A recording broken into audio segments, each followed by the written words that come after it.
our next topic is test the convergence of the sequence whose general term is n minus 3 factorial divided by n minus 1 factorial.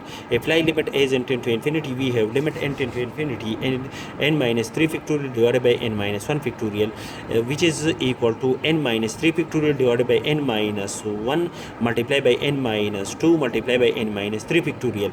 Cancel n minus 3 factorial with n minus 3 factorial. We have 1 divided by n minus 1 multiplied by n minus 2, and after the multiplication of n minus 1 with n minus 2, the result is n square minus 3n plus 2, and the function is in the form of f divided by g, and the limit when n tend to infinity according to the condition that when limit n tend to infinity, divide the numerator and denominator by n square, and after the simplification apply the limit to the numerator as will add to the denominator. The result is equal to 0, which is not equal to plus or minus infinity. Hence we can decide that the sequence a n whose general term is n minus 3 factorial divided by n minus 1 factorial is convergent to the point n is equal to 0.